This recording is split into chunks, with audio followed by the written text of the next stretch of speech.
Seterusnya ialah menyembahyangkan mayat yang ghaib. Mayat yang ghaib. Ghaib ni ialah yang tak ada di tempat. Yang mana macam mana nak sembahyang mayat yang ghaib. Sah menyembahyangkan mayat yang ghaib yang mati di negeri lain, sekalipun negeri itu berhampiran. Jadi sah kalau kita sembahyang ghaib ke atas mayat yang mana mati di negeri yang lain, sekalipun negeri itu berhampiran, dekat sekalipun. Jadi berkait dengan sembahyang mayat yang ghaib ini, terdapat di sana khilaf di kalangan ulama-ulama. Jumhur ulama, kebanyakan ulama menyatakan bahawa sembahyang mayat ghaib ini adalah merupakan satu perkara yang boleh dilakukan. Cuma mereka berselisih pandangan pula. Di sisi ulama-ulama dalam mazhab Syafi'i dan ulama-ulama dalam mazhab Hambali menyatakan bahawa dibolehkan untuk sembahyang mayat ghaib ke atas sesiapa sahaja yang mati di kalangan orang Islam. Siapa-siapa dia boleh. Kalau orang tu mati di Kuala Lumpur, ataupun mati di Indonesia, ataupun mati di negara-negara Arab. Contohnya ialah ada saudara mara mati tengah belajar ke, tengah musafir ke. Jadi kita hak duduk di negara kita ni boleh untuk menyembahyangkan jenazah tersebut dengan sembahyang mayat ghaib. Tapi syaratnya ulama-ulama menyebut mayat tersebut mestilah disembahyangkan dulu di tempat itu. Jangan bila kita sapa berita mati terus sembahyang ghaib lalu. Tak. Di mana mestilah dipastikan orang di sana ataupun di negara yang dia mati itu menyembahyangkan jenazah itu dulu. Barulah kita duduk di tempat kita ni boleh menyembahyangkannya. Di samping itu sebelum daripada itu kena pasti dulu. Kena pasti dulu dia tu betul-betul mati. Jadi hak ni dalam minggu lepas pun kita sebut dah. Berkait dengan tragedi MH370 yang hilang ni tak tahu mana. Jadi ada setengah tu laju nak buat sembahyang ghaib. Jadi dalam masalah ni ada hukum syarak. Sekarang ni tak jumpa lagi, tak tahu hidup ke mati. Sebab itulah sebagaimana yang telah kita sebutkan, bagaimana apa yang disebut di dalam kitab-kitab fiqh telah mendahului daripada apa yang dibincangkan pada hari ini. Macam mana nak menyelesaikan masalah orang yang hilang ini. Kerana orang yang hilang tak tahu mati ke hidup ni, banyak di sana masalah-masalah yang perlu diselesaikan. Yang berkait dengan isterinya. Adakah terpasah kahwinnya ataupun tidak. Yang berkait dengan harta bendanya. Nak bagi harta benda dia macam mana. Jadi ulama-ulama fiqh telah membincangkan perkara ini ratus tahun dulu. Ratus tahun dulu ulama-ulama fiqh sudah membincangkannya. Ada yang kata kena tunggu 6 bulan. Ada yang kata kena tunggu setahun. Ada yang kata kena tunggu 4 tahun. Kalau kita ambil pandangan hak paling lama sekali kena tunggu 4 tahun, tunggu sampai 4 tahun. Lepas 4 tahun kalau dak muncul juga.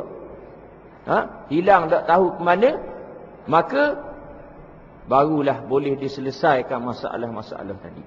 Isteri dia terpasah, harta benda dia boleh dibahagikan kepada waris-waris dia yang terdekat.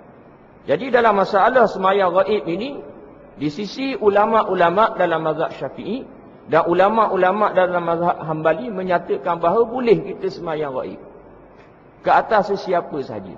Sama ada orang tu orang awam, orang biasa, ataupun orang tu orang yang terkenal, yang mempunyai jasa yang besar dalam agama dan kebajikan dan seumpamanya. Kemudian di sana ada satu riwayat pandangan daripada Imam Ahmad bin Hanbal. Imam Ahmad bin Hanbal ni ialah imam dalam mazhab Hambali.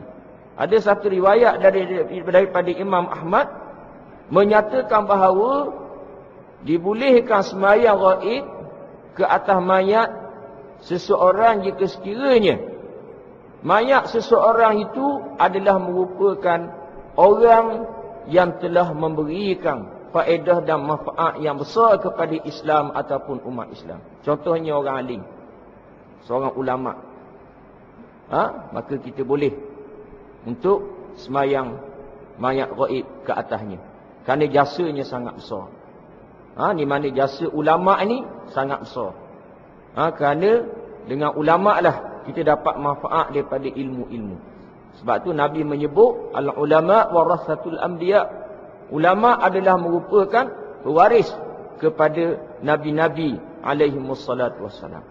Ataupun orang tu orang yang soleh. Dia bukan orang alim tapi orang baik. Orang yang mempunyai kebajikan yang sangat banyak. Bantu itu, bantu ini, sumbang itu, sumbang ini dan seumpamanya. Dia meninggal. Dia duduk jauh. Jadi boleh kepada kita untuk semayang mayat gaib ke atasnya. Ini di sisi satu pandangan daripada Imam Ahmad bin Hanbal. Maknanya kalau tu orang biasa, maka kalau nak semayang pun tak apa, tak mau semayang pun tak apa. Kalau orang biasa. Tapi kalau orang tu, orang yang kita sebutkan tadi, maka tersangat baik untuk disemayangkan dengan semayang mayat gaib ke atasnya. Kemudian di sana ada pandangan yang ketiga. Pandangan yang ketiga ini ada satu riwayat yang lain daripada Imam Ahmad bin Hanbal juga. Dan pandangan ini dipersetujui oleh Imam Ibn Taymiyah dan muridnya Imam Ibn Qayyim rahimahumullah. Pandangan ini menyatakan bahawa dibolehkan untuk semayang mayat gaib ke atas orang yang telah mati. Tak kira siapa. Tapi dengan syaratnya orang itu tidak disembahyangkan lagi. Maknanya tidak disemayangkan di sini, tak ada orang semayang ke atas dia. Contohnya ialah kita tahu orang tu mati di negara kafir. Di negara tersebut tak ada orang Islam. Kita tahu dia mati.